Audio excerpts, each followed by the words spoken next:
मैं Lalu Yadav official academy में आप सभी दोस्तों को स्वागत करता हूं। तो चलिए आज का मोटिवेशन कोर्स है, रख हौसला वे मंजर भी आएगा, रख हौसला वे मंजर भी आएगा, प्यासे के पास चल के समुंदर भी आएगा, थक कर ना बैठे मंजिल की मुसाफिर, थक कर ना बैठे मंजिल की मुसाफिर, मंजिल भी मिलेगी और मिलने का मजा भी आएगा। तो चलिए अपना जो बिहार स्पेशल का एनसीईआरटी और एससीईआरटी महत्वपूर्ण श्रृंखला चल रहा है, उसको एक कदम और आगे बढ़ाएंगे। अगर अभी तक आप लोग चैनल पे नए हैं, लाइक सब्सक्राइब जरूर करें ताकि कोई भी वीडियो अपलोड करे तो आप तक उनका नोटिफिकेशन पहले पहुंचे। ठीक, तो चलिए आज का सेशन का पहला क्वेश्चन लेता हूं।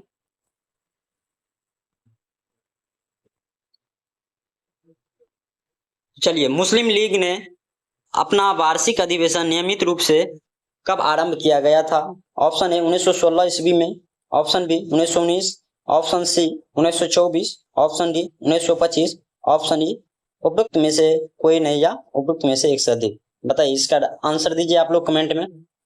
वैसे तो मुस्लिम लीग का स्थापना 1906 ईस्वी में हुआ था। ठीक, इसका अध्यक्षता जो है दादा भाई नौरोजी कर रहे थे। और अगर यदि कहे नियमित रूप से कब आरंभ हुआ, इसका राइट आंसर होगा ऑप्शन डी 1925। 1925 में जो है नियमित रूप से मुस्लिम लीग का जो है अधिवेशन आरंभ हुआ। ठीक, चलिए जानते हैं मुस्लिम लीग का स्थापना कब हुआ था। तो मुस्लिम लीग का स्थापना 1906 ईस्वी में हुआ था ढाका में। ठीक, इसका अगुवाई जो है नवाब सलीमुल्लाह जी ने कर रहा था, जो कि ढाका में इसका स्थापना किया। ठीक, मुस्लिम लीग बंगाल विभाजन का समर्थन किया, जो कि स्वदेशी आंदोलन के विरोध में जो है मुस्लिम लीग का स्थापना किया। ठीक, इसमें मुसलमानों के लिए अलग निर्वाचन मंडल की मांग की, और मांग करने वाला कोई और नहीं नवाब सलीमुल्लाह जी थे। ठीक, और इसी के साथ 1907 में जो है कराची अधिवेशन हुआ। ठीक, तो इस चीज को ध्यान में रखिएगा। चलिए अगला क्वेश्चन लेते हैं।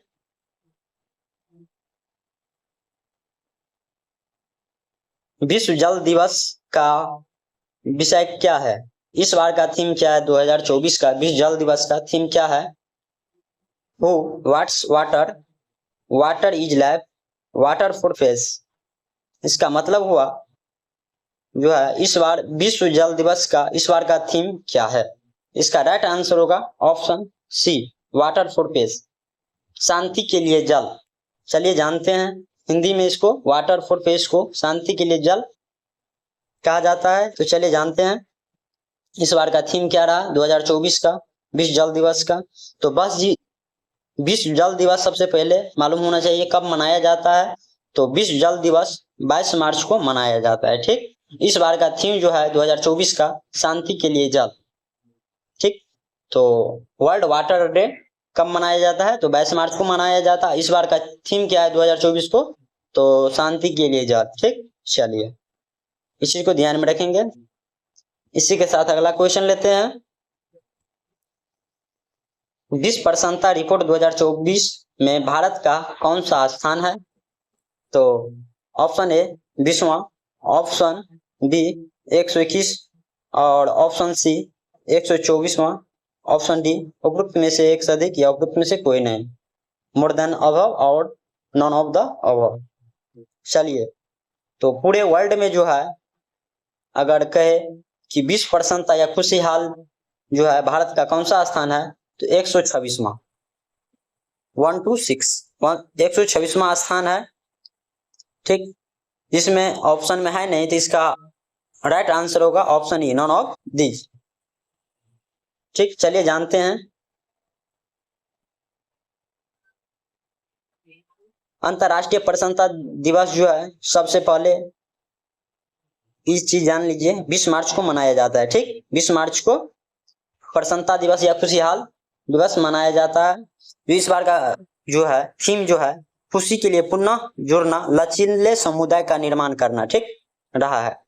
संयुक्त राष्ट्र सतत विकास समाधान नेटवर्क ने रिपोर्ट जारी किया, विश्व खुशहाली रिपोर्ट जो है 2024 जारी किया है। तो 143 कुल देश है, जिसमें भारत का 126वां स्थान है। मोदी जी कहते हैं कि आत्मनिर्भर भारत बनाएंगे। और जो है यहाँ पे खुशहाल के मामले में जो है 143 देश में जो है 126वां स्थान है। बताइए, 126 स्थान है। और मोदी जी बड़ी बड़ी बातें करते हैं कि हम जो है विश्व में नंबर 1 है, नंबर 1 पे लाएंगे भारत को। अभी ये हाल है। तो चलिए जानते हैं और आगे।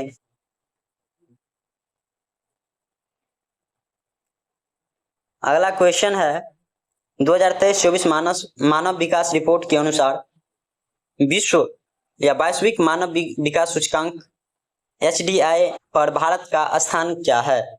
Option A 130, option B 132, option C 134, option D उपरोक्त में से एक से अधिक, ऑप्शन ई उपरोक्त में से कोई नहीं। इसका राइट आंसर होगा ऑप्शन सी 134। तो मानव विकास रिपोर्ट के अनुसार विश्व मानव विकास सूचकांक का जो है स्थान है 134वां है, 134वां स्थान है। इस चीज को ध्यान में रखिएगा, ठीक। चलिए अगला क्वेश्चन लेते हैं। संयुक्त राष्ट्रीय विकास कार्यक्रम यूनाइटेड नेशनल डेवलपमेंट प्रोग्राम का मुख्यालय कहाँ है? तो option A New York, option B San Francisco, option C Melbourne, option D London, option C Switzerland. बताइए इसका राइट आंसर क्या होगा? इसका जो राइट आंसर होगा यूनाइटेड नेशनल डेवलपमेंट प्रोग्राम का ऑप्शन ए राइट आंसर होगा, ऑप्शन ए न्यूयॉर्क, ठीक। इसका मुख्यालय न्यूयॉर्क में है। इसका स्थापना कब हुआ था ये भी अगर पूछे तो इस चीज को ध्यान में रखिएगा।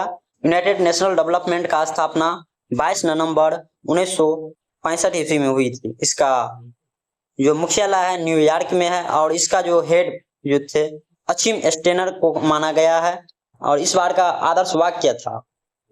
तो यूनियन नेशनल डेवलपमेंट प्रोग्राम का जो है इस बार का आदर्श वाक्य थे ऊपर की ओर बढ़ना, ठीक, आगे की ओर अग्रसर होना। तो इस चीज को ध्यान में रखेंगे।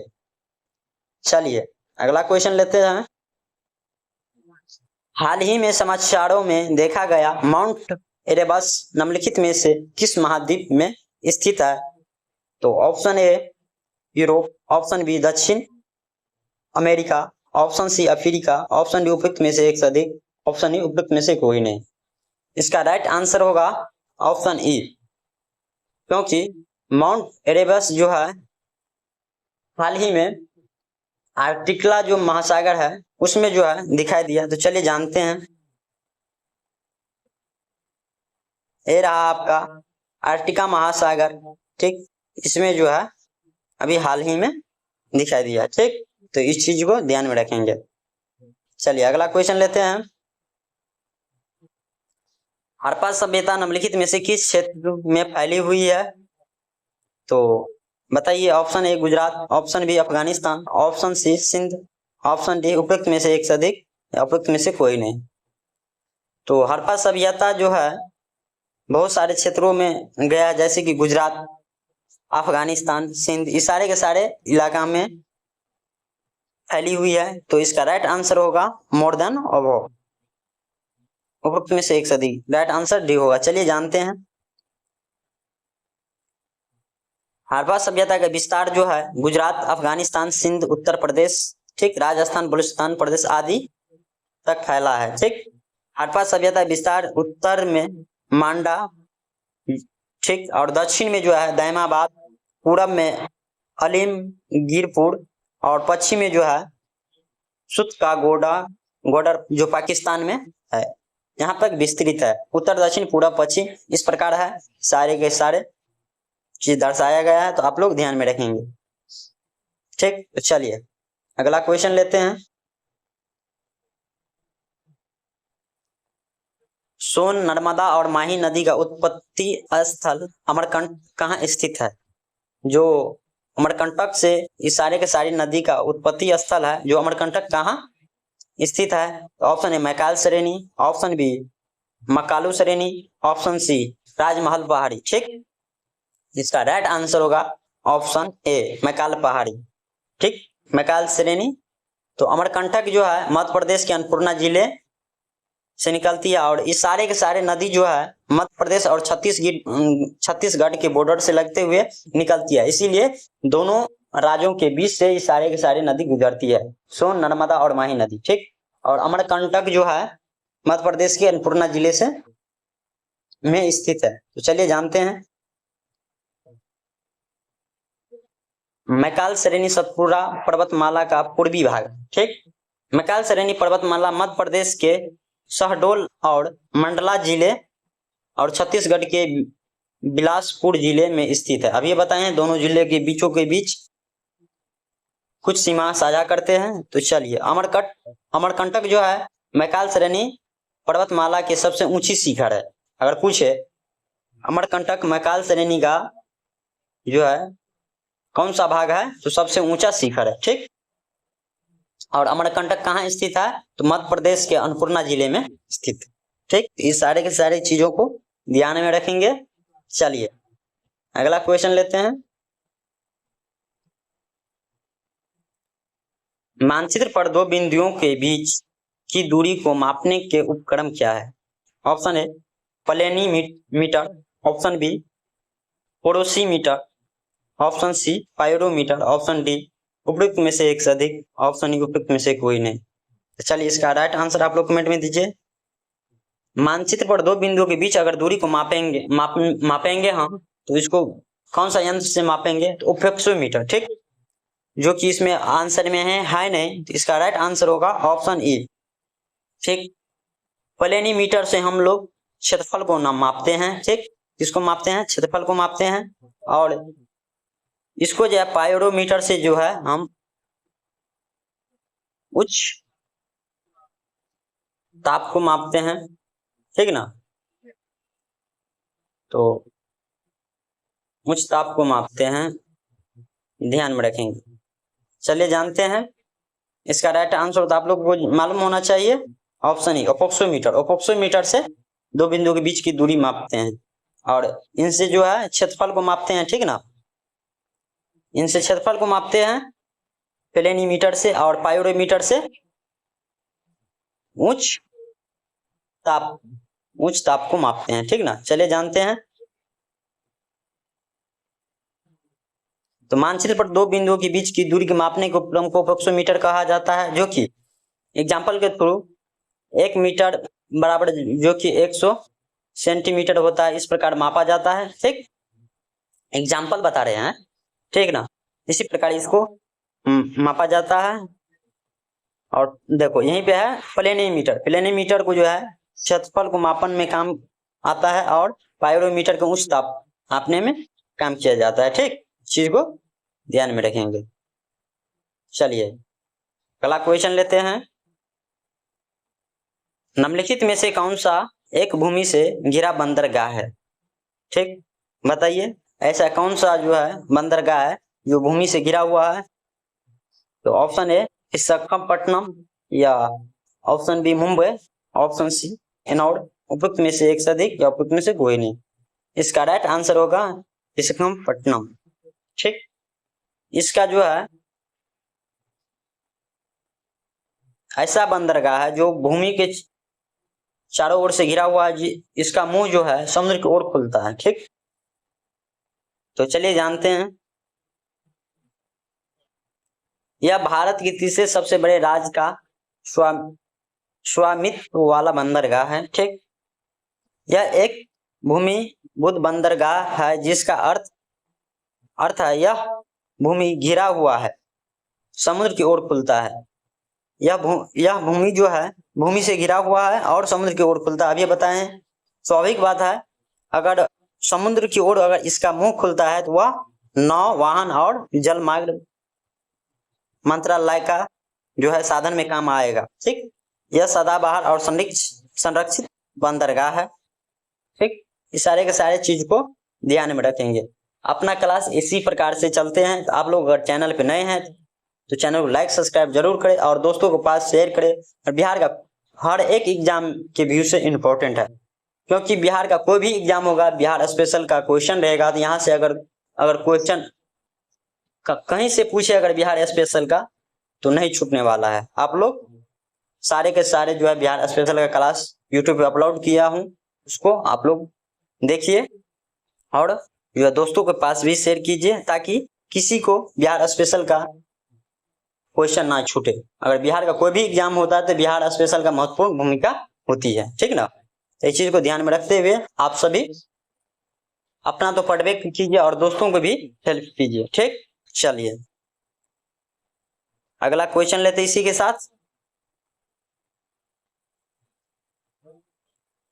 पर्वत शिखर पर मिलने वाली चट्टानी सतह क्या कहलाती है, बताइए।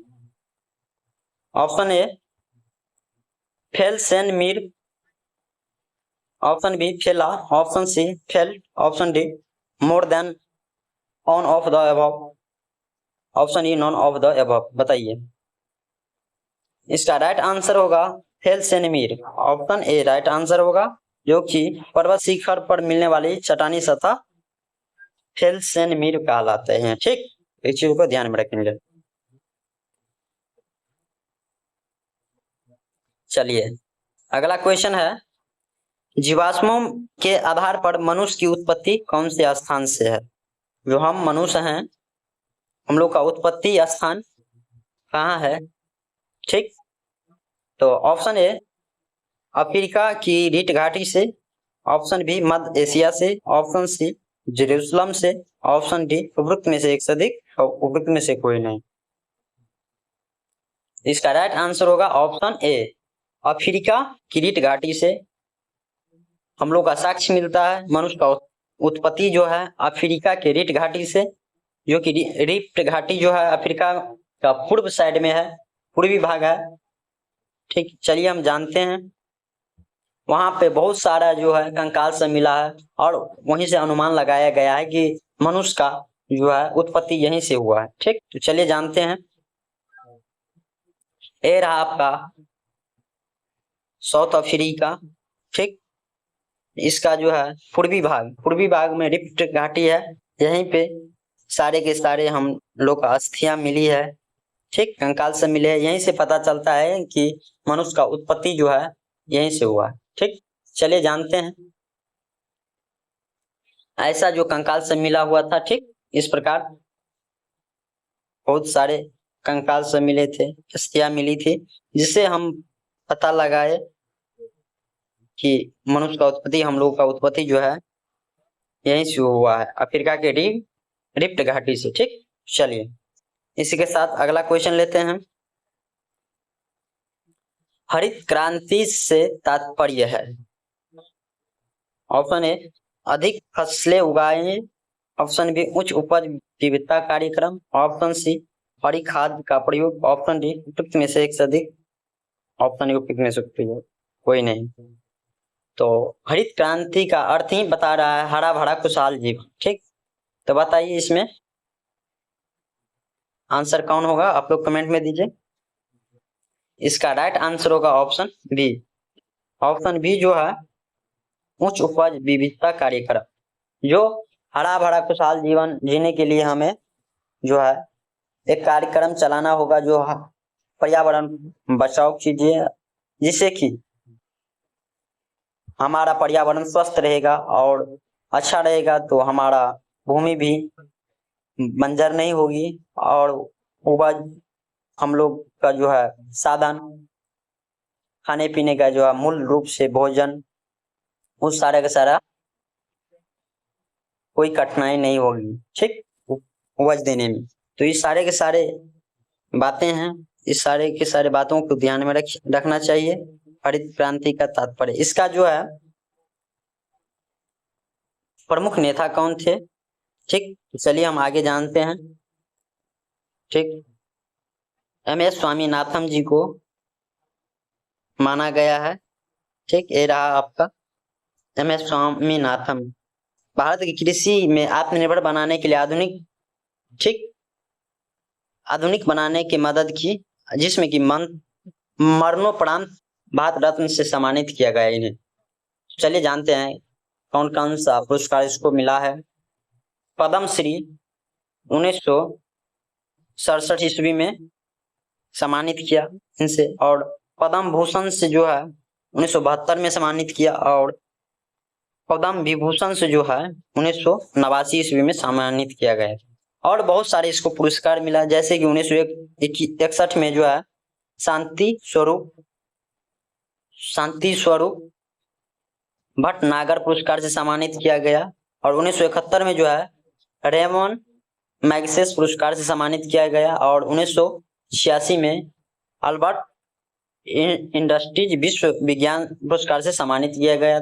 बहुत सारे जो है पुरस्कार से इन्हें सम्मानित किया गया था। और भारत का हरित क्रांति का जनक अगर कहे तो आप लोग ध्यान में रखेंगे MS स्वामीनाथन जी। ठीक, ये रहा, तो इस चीज को ध्यान में रखेंगे। भारत का हरित क्रांति का जनक MS स्वामीनाथन जी को कहा गया। वो सारे के सारे इंपॉर्टेंट जो पुरस्कार है यहीं पे है, सम्मानित किया गया। सारे के सारे जो है पुरस्कार है, जैसे कि पद्म श्री, पद्म भूषण, पद्म विभूषण। ठीक, तो चलिए इसी के साथ अगला क्वेश्चन लेते हैं। विश्व व्यापार संगठन कब प्रभाव में आया? ठीक, तो विश्व व्यापार संगठन कब प्रभाव में आया? World trade organisation. तो ऑप्शन ए 8 अप्रैल 1994, ऑप्शन बी 1 जनवरी 1995, ऑप्शन सी 6 मार्च 1996, ऑप्शन डी उपरोक्त में से एक से अधिक, ऑप्शन ए उपरोक्त में से कोई नहीं। इसका राइट आंसर होगा ऑप्शन बी 1 जनवरी 1995 में जो है विश्व व्यापार संगठन का प्रभाव में आया। ठीक, वर्ल्ड ट्रेड ऑर्गेनाइजेशन। तो चलिए जानते हैं, इसका जो है स्थापना 1 जनवरी 1995 ईस्वी में हुआ था, और इसका मुख्यालय जनेवा जो कि स्विट्जरलैंड में पड़ती है। ठीक, और महानिर्देशक भी कौन थे? तो नोगोजी ओकोजे-इवेला जो विश्व व्यापार संगठन का पहली अफ्रीकी महिला प्रमुख थे। ठीक, और इस सदस्य का व्यापक संगठन का कुल सदस्य जो है 164 हुआ करते थे, और 22 पर्यवेक्षक सरकार है। ठीक, और इसमें जो है लाइबेरिया 14 जुलाई 2016 को 163वां सदस्य जो है बने थे, और हाल ही में 19 जुलाई सबसे लास्ट वाला जो है 19 जुलाई 2016 में अफगानिस्तान इसका सदस्य हुआ, तब जाकर वह 163 से 164 सदस्य बन गया। ठीक, चीज को ध्यान में रखेंगे, बहुत सारा इंपॉर्टेंट थॉट है। ठीक, तो इस सारे के सारे चीजों को ध्यान में रखेंगे। इसी के साथ चलिए जानते हैं, आपका स्विट्जरलैंड हुआ है, इसका राजधानी बर्न हुआ, और ऊपर में फ्रांस है, जर्मनी है, नीचे में इटली है। इस सारे के सारे देशों के बीच गिरा हुआ है। ठीक, स्विट्जरलैंड। तो बहुत सारे एग्जाम में इसका जो है राजधानी भी पूछ देता है, तो बर्न, इसका राजधानी जो है स्विट्जरलैंड का बर्न। ठीक, इस चीज को ध्यान में रखेंगे। इसी के साथ अगला क्वेश्चन लेते हैं, भारत में हरित क्रांति का जनक कौन थे? अब ये बताए हैं आप लोगों को, Prakash Singh कायडो, APJ Abdul Kalam, MS Swaminathan, option D इनमें से कोई नहीं। इसका राइट आंसर होगा ऑप्शन सी। ऑप्शन सी जो है अभी बताए, MS स्वामीनाथन जी भारत का हरित क्रांति का जनक माना गया है। ठीक, साफ साफ पता चलता है कि हरित क्रांति खुशहाल जीवन, हरी भरी जीवन के लिए प्रसिद्ध है। तो इसी के साथ अपना क्लास को हम यहीं एंड करेंगे। आज का ये लास्ट क्वेश्चन था। तो आप लोग अगर अच्छे लगे होंगे तो चैनल को लाइक सब्सक्राइब जरूर करें और शेयर भी करें। अपना चैनल का नाम है लालू यादव ऑफिशियल एकेडमी, इनसे जुड़े और दोस्तों के पास शेयर भी करें। Thank you so much all friend.